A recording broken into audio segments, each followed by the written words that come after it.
So Stadium's transitioning from being a manufacturing business to being a technology-led business, targeting higher growth.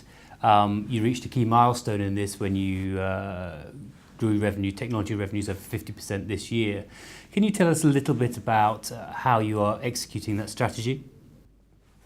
3 years ago, we laid out a strategy to develop Stadium into a modern, high-tech, agile, design-led technology business. And to do that, we laid out a clear strategy.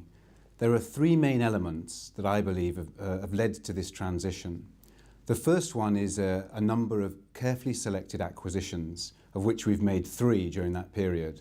We acquired a business called IGT Industries at the end of 2012 to provide an HMI, human-machine interface capability, followed by, in July 2014, a critical acquisition of a wireless M2M provider when we acquired United Wireless Devices. And then last year, we acquired a power supply business to complement our existing power capability with the completion of the acquisition in August of Stontronics, based in Reading. So that's the first element. Added to that, it's been critical to make sure that the organisation can absorb those acquisitions and can execute on this strategy. And we've been very clearly moving towards implementing what I describe as the right operating model, consisting of developing manufacturing centres of excellence in both of the main regions that we operate in, Europe and Asia, and then also establishing regional centres of distribution in Hong Kong and also in the UK.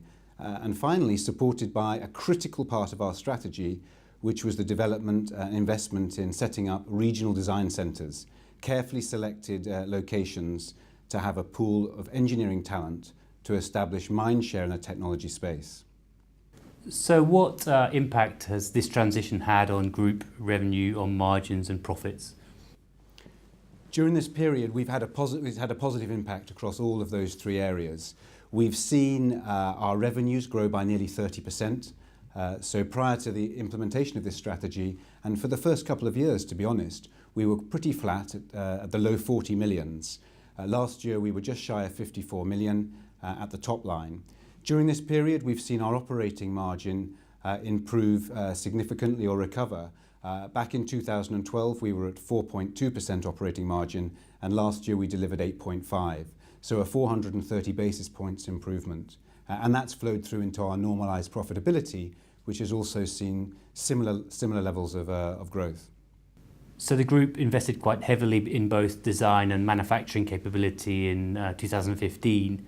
How will that investment impact the group's growth prospects going forward? Certainly.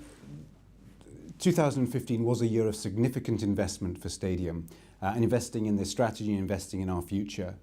One of the main events during the year, which had been planned for a while but we executed on, was the transfer and relocation and upgrade of our manufacturing capability in South China.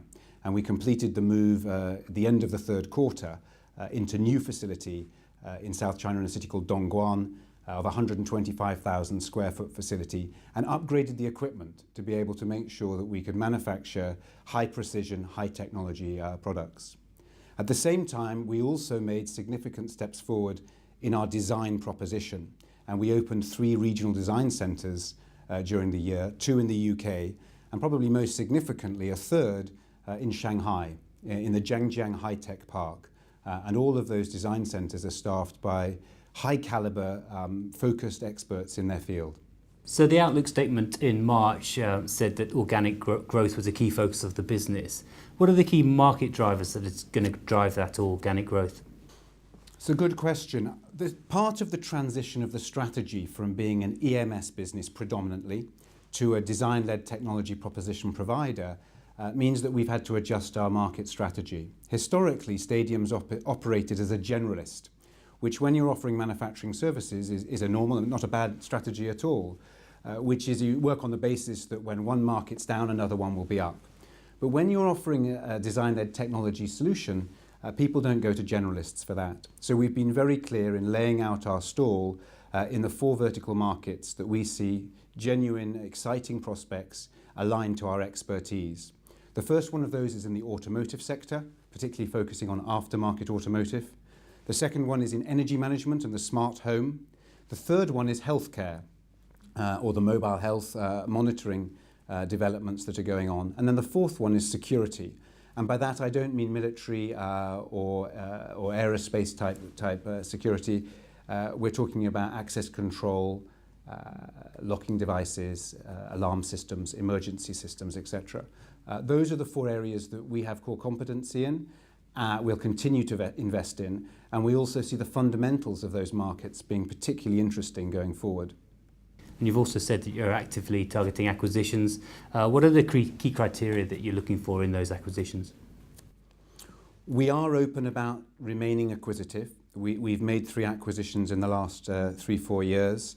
Although we're, as a board, very clear about the criteria that need to be met to add value to the organisation. So clearly and firstly, an acquisition must be an accelerator to driving the strategy forward with greater pace. So we would be looking for businesses that complement the capability, particularly focused in the growth engine drivers that we see in the power supply space or in the wireless connectivity arena.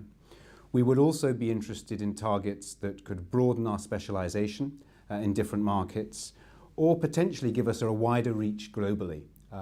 We are very much sort of UK, European, Asia centric at the moment in our activity. We've recently been particularly successful in developing our business in North America, so there's a certain amount of interest potentially in that geography.